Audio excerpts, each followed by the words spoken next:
Queria agradecer muito a disponibilidade à Isabel para estar connosco e, não querendo apresentá-la, gostaria de pedir que se apresentasse. Fez a tese de doutoramento sobre o tempo das mulheres Sim, na literatura. sim. E Contemporânea, na literatura contemporânea, portuguesa contemporânea, sim. é uma académica, esteve ligada ao Grau e Estou continua ligada. ligada ao Grau. Fui professora catedrática de literatura comparada na Universidade Nova de Lisboa. Isabel, eu ia pedir para começar se podia partilhar um bocadinho da memória de muitos anos do Grau, o que é o projeto do Grau, quais são as suas memórias, qual é a continuidade deste projeto, o que é que significa, para quem não conhece nada da matriz do Grau, do trabalho do Grau, o que é que tem sido feito? Eu acho que o que tem sido feito em muitos países, na variedade de países que existem, são 20 e tal países, não se faz a mesma coisa, não é? A ideia é que as mulheres, qualquer que seja a sua idade, a sua profissão, a sua cultura, tudo isso, que se reúnam para dar um contributo diferente às sociedades tais como existem. Portanto, a sociedade portuguesa exige um certo tipo de presença, também depende das pessoas que estão no grau para serem capazes de dar esta ou aquela resposta, mas, portanto, há um diálogo entre as situações e as pessoas disponíveis, mas é completamente diferente do grau no Egito, por exemplo, ou do grau na Indonésia, etc., como é normal. E o que me interessou no grau, sobretudo, foi a dimensão internacional, a procura espiritual, que isso é muito importante, sobretudo é de matriz cristã, mas entraram pessoas com outras matrizes e pessoas à procura e que também pertencem.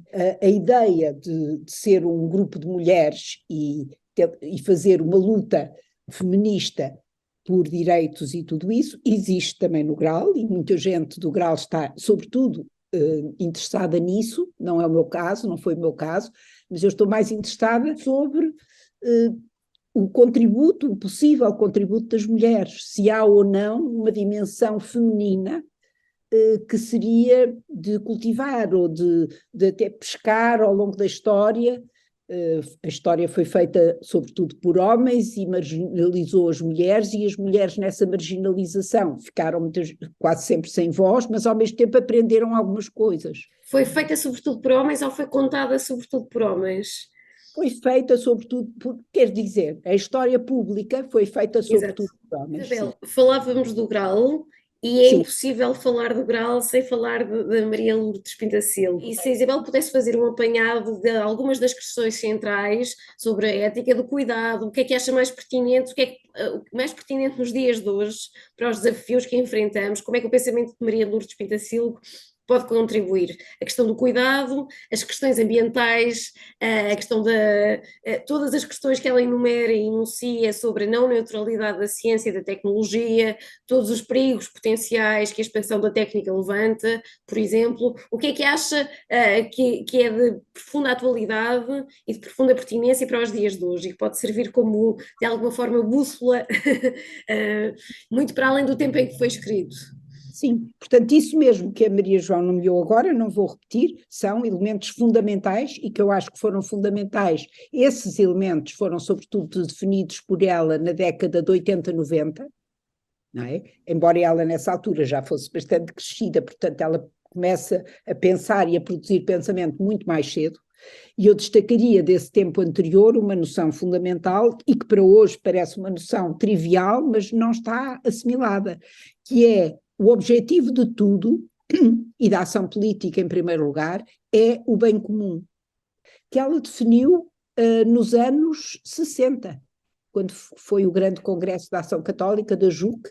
Ela aí afirma logo a importância do bem comum, e era o papel, nesse caso, porque falava para os universitários, dos universitários, portanto, das profissões todas, afinal, que exigem formação universitária, de ter isso como primeiro objetivo em qualquer decisão que se tomasse.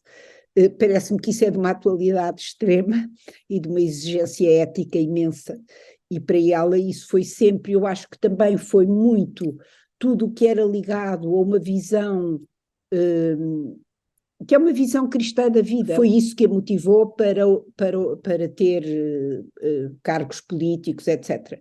Em Portugal foi pouco, não é? Foi ministra e foi secretária de Estado, foi ministra e foi primeira-ministra e candidata à presidência da República, mas teve muitíssimo menor impacto do que teve, por exemplo, noutros países, na Universidade das Nações Unidas, em grandes grupos europeus de reflexão, de pensamento sobre as grandes questões do mundo. Ela era nomeada como de primeira plana, não é? De primeira água. E isso aqui não foi reconhecido, isso foi muita pena, eu acho que Ainda não não tem o reconhecimento que não, era devido. não. Ela deixou uma fundação, a que não deu o seu nome, o que é interessante, chama-se Cuidar Futuro, e a fundação pôs online os documentos que pôde, e que são quase todos os que ela deixou, incompletos. Ela não se preocupou em deixar livrinhos feitos, deixou alguns, mas comparado com o que podia ter deixado, interessava-lhe era atuar, fazer no mundo o que era possível para mudar o mundo, não é? A expressão cuidar o futuro é muito reveladora também e tem um sentido muito próprio no pensamento de Maria de Lourdes Pintacilgo. Ela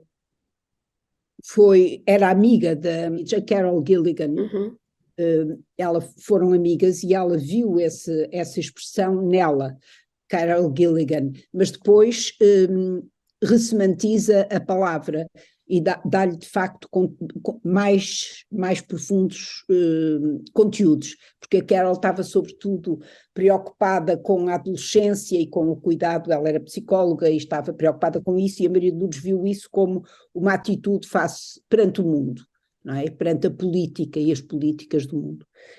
E foi convidada para constituir uma equipa, um grupo de peritos que pensassem a questão da população, e a Maria de Lourdes, ao mesmo tempo que a ONU estava a organizar uma conferência mundial sobre a população no Cairo, escolheu pessoas-chave, homens e mulheres, metade homens, metade mulheres, foi tudo numa paridade absoluta, e foram para os continentes todos, e daí saiu um livro que quase ninguém conhece em Portugal, saiu em 3 línguas, inglês, francês e português, e aqui mesmo os políticos, muito poucos políticos, leram o livro ou se interessaram pelo livro. E é engraçado o livro chamar-se Cuidar o Futuro, em vez de ser Cuidar do Futuro, que seria gramaticalmente correto. Ela quis fazer essa agramaticalidade de propósito para não criar distância entre o verbo e o objeto. Cuidar o mundo. Não haver preposição a interromper a relação. Eu achei curioso ela querer isso. Uma relação direta, não é? Tão direta. Não mediada, é abraçar o futuro, cuidar o futuro. Não mediada pela... Cuidar o futuro, cuidar o futuro. E é um livro que ainda hoje foi publicado em 93, mas as propostas não estão nada desatualizadas. Todo o pensamento da economia, do ambiente e tudo isso é em função realmente do bem comum, de uma maior igualdade entre todos os habitantes do planeta e, portanto, uma distinção, uma diferença nas prioridades políticas que são dadas por todos os governos a isto ou àquilo, e na economia, por exemplo, pôr em questão a equação de produção-consumo, que é uma ideia importantíssima. A Isabel referiu o projeto de igualdade da Maria de Lourdes Pintacilgo, mas eu aprendi também no seu texto que há uma visão crítica do que é igualdade, não é? Uma visão cuidadosa do que é igualdade, e como ela temia que a igualdade diluísse as diferenças, nomeadamente entre homens e mulheres, não é? E diluindo essas diferenças ou abstraindo dessas diferenças reais, fizesse, no fundo, cumprir-se um retorno à neutralidade que tem como norma o masculino, não é? A falsa neutralidade. Eu sei que esta ideia também é cara à Isabel, e agora fazendo a ponte... Aliás, a ideia que ela desenvolveu, mas vem sobretudo, ela começa nesta Antoinette Fouque, que era amiga da Maria de Lourdes Pintacilgo, e outras que é o grupo das francesas, que eram de facto umas intelectuais. É muito diferente a formação destas francesas dos anos 70, é o chamado segunda vaga do feminismo, olhando de uma certa maneira, porque há muitas maneiras de classificar a multiplicidade de feminismos que agora há, é dos anos 70 e, portanto, ela vai contra essa luta pela igualdade, que era uma igualdade sem reticências, portanto, não acentuava a diferença essencial entre homens e mulheres. Mas para chegar só ao presente mesmo, há outras posições, e destaco aí a de Rosi Braidotti, que tem uma série de livros em que primeiro defendia mais uma igualdade, uma indiferença do corpo, etc., e agora, nos últimos 4 livros, tem uma posição completamente diferente. E ela acentua, de facto, a importância do corpo, de pensar sobre essa entidade que não pode ser anulada. Não há um terceiro termo, há 2 sexos à partida, eu isso acho que é muito importante. A história toda pensou que havia um, e por isso todos os filósofos, todos os filósofos ocidentais pensaram que havia uma subjetividade, e essa subjetividade era masculina, e por isso homem com letra grande, essa abstração, que dava para homens e mulheres. E por isso os homens definiram o ser das mulheres como se pudessem eles pensar por elas. Seria a mesma coisa, pensariam eles, ou não pensariam, não sabemos o que pensavam, mas de qualquer maneira pensaram sobre as mulheres. E as mulheres depararam-se com discursos feitos sobre si mesmas. Retomando a questão do corpo, a Isabel tem um texto que eu também achei muito bonito, A Instância Corpórea do Ser Humano, sim, onde a instância corpórea do humano, aliás, penso que é sexualidades e subjetividades, onde a Isabel faz um mapeamento das questões, da questão do corpo e o enquadramento da questão do corpo, como é que o corpo tem sido tratado nos feminismos, na luta de emancipação, como é que tem sido teorizado, e levanta questões e questões críticas e reflexões que eu acho ainda mais pertinentes hoje do que quando foram escritas há 13 anos. Qual é a sua visão sobre o caminho que tem sido feito sobre o corpo e a diferenciação sexual? Nós parece que falamos cada vez menos de sexo feminino, falamos cada vez mais de género e muitas vezes com confusão semântica, não é? Sim, mas falamos cada vez menos parece que já não há muito espaço para falar de sexo feminino e das questões específicas do sexo feminino. Qual é a sua visão sobre isto? Primeiro era não é? Tal coisa, era o homem que falava pelos homens e pelas mulheres. Houve nos primeiros feminismos houve a intenção de virar a tortilha, como se diz no México, ou seja, de serem as mulheres a definir e a dizerem os direitos que querem e a falar de si mesmas em vez de usar o discurso feito por homens. Portanto, fala-se de uma igualdade, não é? Primeiro também era uma igualdade, mas falsa. Depois era feita por homens. Depois é uma igualdade que as mulheres querem e em que o corpo não entra muito. Entra apenas o ser social, portanto, direitos políticos, direitos cívicos, direitos sociais. Uma igualdade formal, não é? Igualdade formal e legal. Até aos anos 70, por exemplo, só se falava do corpo por causa do aborto, não é? E do direito das mulheres ao seu próprio corpo. Mas a diferença, se havia diferença ou se não havia entre homens e mulheres, para além das diferenças óbvias societais, legais, formais, etc., para além disso, nunca se falava da diferença. E quem falou de uma outra diferença foram realmente estas francesas, que são um grupo de 6 ou 7, mas que têm uma formação intelectual muito diferente, não sei se estou a ser injusta, mas da maior parte das feministas anglo-americanas, porque são ou filósofas ou linguistas, várias são psicanalistas. Há uma brasileira que é Rosisca de Oliveira, que diz de uma maneira engraçada isso mesmo, que é as mulheres, para poderem competir com os homens nas mesmas profissões, falam homem, como se homem fosse uma língua. Umas falam sem sotaque, e outras falam com sotaque. Eu acho esta expressão da Rosisca de Oliveira fantástica, e eu acho que é isso mesmo. Portanto, muitas mulheres, para vingarem na vida política ou até em cargos de empresas e tudo isso, em direção, postos de direção, acabam por fazer tal e qual como os homens. E então não introduzem nada de novo. Será que isso não interessa? Eu acho que sim, interessa. Seria uma maneira diferente de olhar para o mundo. No sentido de fala um homem, no sentido de que adota um comportamento que é o comportamento vigente, não é? Na Assembleia da República é muito engraçado ver, há umas que nem se preocupam se falam homem ou se falam mulher, as deputadas. Eu às vezes ouço-as e estou a observar isso, e é muito engraçado. Porque umas falam como os homens, e os homens, se repararmos o que são aqueles discursos de bancada no Parlamento, o homem levanta-se e faz uma grande coisa. E as mulheres, às vezes, quando falam, e aí é com bastante sotaque, dizem, bem, eu não tenho a certeza, mas julgo que talvez fosse melhor, não sei o quê. Portanto, põe já em questão aquilo que vão exprimir. Ao passo que os homens, de maneira nenhuma, nunca vi nenhum falar desta maneira.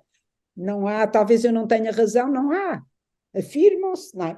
E isso é engraçado, isso manifesta-se hoje, manifestou-se sempre e manifesta-se hoje muitíssimo. Portanto, não há uma consciência das mulheres, nem sei se interessa às mulheres que haja essa consciência, não sei, hoje,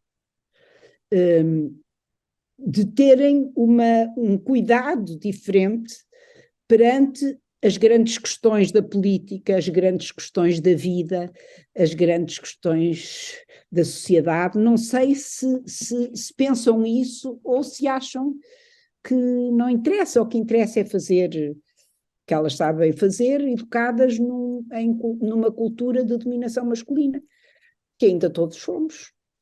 Sim, ainda não houve alternativa, Não, espaço alternativo. não. Isabel, acredita que para além do corpo sexuado há um comportamento sexuado? Há um comportamento específico de homens e mulheres diferente? Específico não diria. Específico é uma palavra que induz em erro, mas acho que há tendencialmente, embora haja mulheres que são mais próximas dos comportamentos tidos como masculinos e vice-versa, nós somos o nosso corpo. E por isso o corpo está presente em tudo. A forma do corpo não é a forma física, mas as hormonas, a fisiologia, tudo isso altera ou marca a própria forma de nos relacionarmos com as coisas, de nos relacionarmos com as pessoas, de nos relacionarmos com as nossas próprias emoções, que são diferentes, porque as emoções são vividas, não se pode viver nada sem corpo, tudo se vive no corpo, não é? É a primeira casa, não é? Primeiro, e não há outra, e por isso há, na forma corpórea de cada de cada pessoa, para já, portanto, essa multiplicidade toda, mas talvez haja dois denominadores comuns, como lhe chama a Júlia Kristeva, é? Dois denominadores comuns que a Kristeva diz algo muito, muito curioso, que esse denominador comum, por exemplo, das mulheres, pensando nisso, resulta das respostas que as mulheres foram dando ao longo da história aos problemas de nascimento, da vida, da morte, não é? E isso em todas as culturas, de uma forma ou de outra, as mulheres são aquelas que zelam pelas relações mais afetivas na família, pelos filhos, pelo nascimento, pela morte dos mais velhos. Tudo isso marca uma atitude que os homens hoje em dia estão já a ser capazes de fazer e fazem, e alguns fazem muitíssimo bem, até melhor do que algumas mulheres, mas que tradicionalmente na história, portanto, as mulheres aprenderam algumas coisas que lhes está no corpo já. Não é? Já foram assimiladas, há uma aprendizagem que se fez pela prática que herdamos, e nós vemos hoje em dia isso ainda continua. Portanto, eu acho que o corpo tem uma importância pelo facto, nós somos o nosso corpo, portanto é impossível pensarmos alguma coisa abstraindo da existência de um corpo. E nesse sentido, há uma diferença entre os homens e as mulheres, uma diferença à partida. Depois há homens que partilham mais de um ser feminino, há mulheres que partilham mais de uma voz masculina. Eu estudei isso na literatura e pronto, é discutível, claro, tudo é discutível. mas Era uma pergunta que eu lhe queria fazer, acho que é impossível não fazer, sobre, porque tem pensamento próprio e trabalhou muito esta questão do sexo dos textos. sim. O que é que Isabel pensa? Eu hoje, já a uma distância, eu publiquei um livro, um texto sobre isso, e um livro que tem esse título, Sexo dos Sim, Textos. em Acho 95, que foi o livro penso. mais vendido por causa do título. Toda a gente conhece os textos. Acharam que era alguma coisa erótica. Exatamente. Portanto, teve muita graça. Foi e esgotou rapidamente. Foi engraçado. E eu acho que em 95, quando escrevi aquilo, tinha uma visão mais, talvez, simplificada do que tenho hoje. Hoje não sou tão afoita a afirmar com clareza aquilo que afirmei em 95. Mesmo assim, eu acho que é possível detectar num texto, mesmo quando, e é isso, esse era o argumento das que estão contra esta minha ideia, as minhas colegas, que dizem que há toda a sofisticação, todos os artefactos de literários para a pessoa poder esconder a sua voz e, portanto, uma mulher escrever como um homem. E pode, realmente. Mas escapa por algum sítio, acho eu, escapa por algum sítio o autor, porque o autor, houve uma altura que se dizia que o autor não está nos textos, o autor morre quando escreve um texto, não é? Não está presente, hoje em dia já essa corrente que era estruturalista já não está tão na moda, e o autor é uma figura presente, e muitos dos autores que também passaram por essa tendência estruturalista, mas que depois acabaram por dizer que não há obra onde o autor não esteja presente. Portanto, o autor está sempre, e eu também acho que sim, e portanto as mulheres, mesmo quando fingem que querem fazer de conta que estão a escrever como um homem, traem-se em algum momento, ou algo as trai em algum momento. E de uma maneira geral, nota-se, eu dei alguns elementos para isso, e julgo, talvez não afirmo com tanta segurança, mas parece-me que ainda é possível dizer que há de facto um sexo dos textos, como há um sexo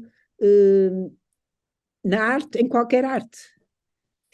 Isabel aproxima-se muito daquela visão que a Maria Teresa Horta articula, não é? De que tudo tem corpo, tudo tem sexo.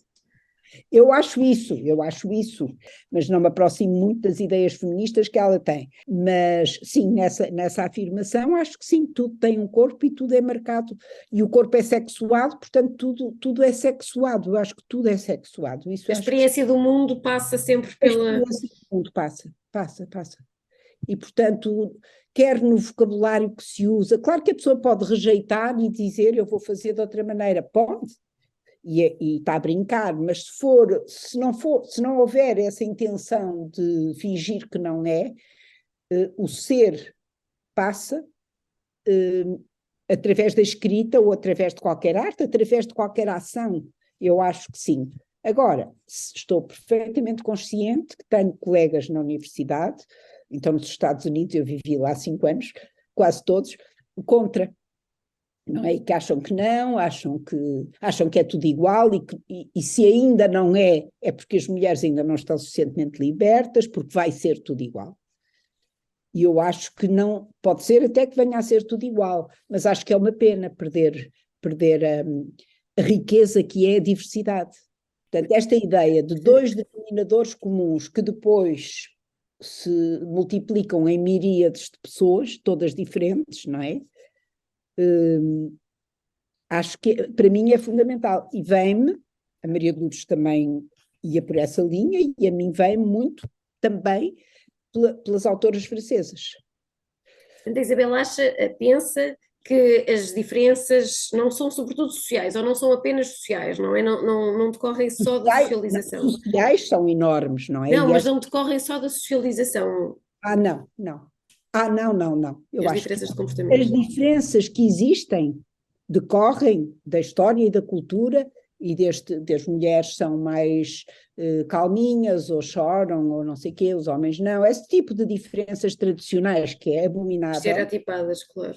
sim, não tem sentido nenhum, mas outras diferenças que as mulheres poderiam descobrir, e os homens também, e encontrar-se não as mulheres serem iguais aos homens, mas em serem todos, caminharem todos para um terceiro polo, não é? Em que uns e outros se redescobrem de outra maneira. Eu acho que isso é que era interessante, mas encontro muito pouca gente que pensa assim, a não ser estas francesas, e a Maria da Silva, sim, que pensou assim, e depois eu até estudei mais francesas, e quando lhe dava uma francesa nova que eu descobria, dizia, já viu esta francesa? Ela dizia, é tal e qual, eu penso isso mesmo, é engraçado. Portanto, muito próximas de uma certa escola francesa. Sim, sim, que é sobretudo o chamado feminismo dos anos 70, dos movimentos Femmes en Mouvement, mulheres em movimento. Elas mudaram a ideia de ser movimentos de mulheres e chamaram Mulheres em Movimento, que eu acho muito engraçado. Era o movimento lançado por esta Antoinette, que foi muitíssimo importante.